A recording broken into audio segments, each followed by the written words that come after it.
Welcome to Tales of Honor, a podcast with a mission to tell the true stories of every recipient of our nation's highest military award, the Medal of Honor. Hello everyone and welcome to today's episode of Tales of Honor podcast. This is episode number 532. I have no birthdays today, no orders of news or business to do, so let's jump right on in to today's Tale of Honor. Dwight was born on the 19th of January, 1948 in Amarillo, Texas, but grew up in Bell, Oklahoma, a predominantly Cherokee Indian community.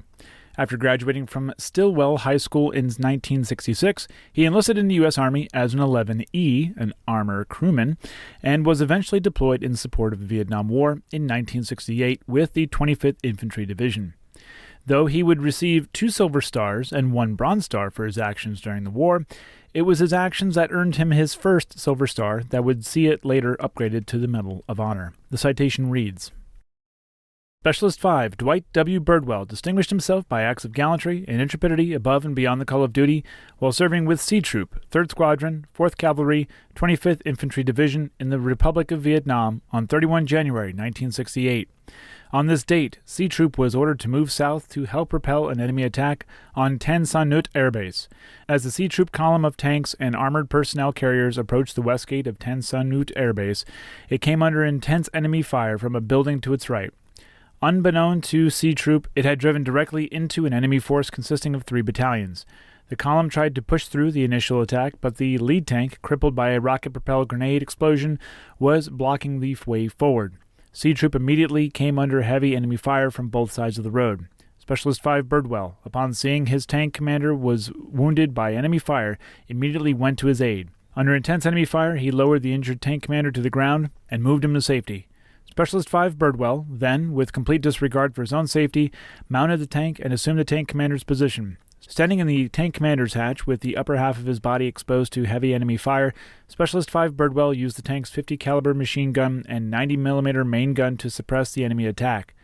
With the ammunition for the 90mm main gun exhausted, he continued to fire the 50 caliber machine gun until it overheated. At this point, Specialist 5 Birdwell, rather than abandoning his position, continued to engage the enemy with his M16 rifle, sometimes exposing his entire body to enemy fire in order to engage the enemy from a better vantage point.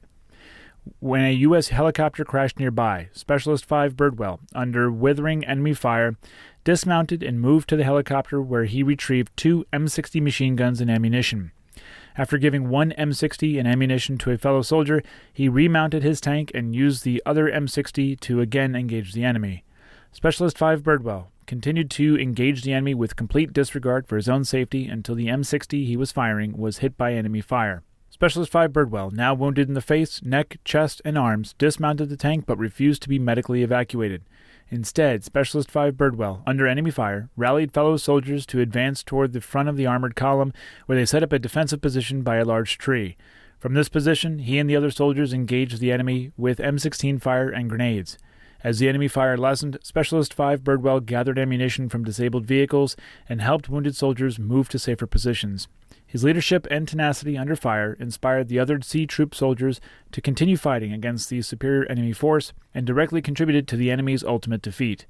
Specialist 5 Birdwell's extraordinary heroism and selflessness above and beyond the call of duty were in keeping with the highest traditions of military service and reflect great credit upon himself, his unit, and the United States Army. 6 months later, Dwight again exposed himself to heavy enemy fire when he helped rescue Americans that were stranded in an enemy-occupied village. This would earn him a 2nd Silver Star, and he would be back home in the States 5 months later and complete his time in service. Dwight then went back to school, first at Northeastern State University and then to University of Oklahoma School of Law, where he graduated in 1976. He has practiced law ever since then, eventually becoming the Chief Justice of the Judicial Appeals Tribunal of the Cherokee Nation until 1999, and currently has his own law office, the Birdwell Law Office in Oklahoma City. As of writing this, Dwight and his wife have been married for 53 years and have 2 children and 2 grandchildren. He also wrote a book in 2000, 100 Miles of Bad Road, an armored cavalryman in Vietnam, 1967 to 68.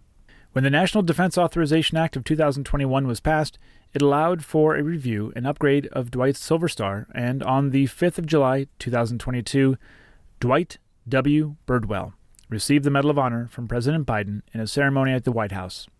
2 days later, he was inducted into the Pentagon's Hall of Heroes. And that was a Tale of Honor.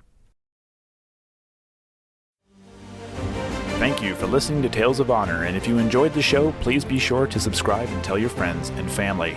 Tales of Honor is written and produced by Christoph Ambrosch, and theme music is Loyalty and Duty by Floruz Music.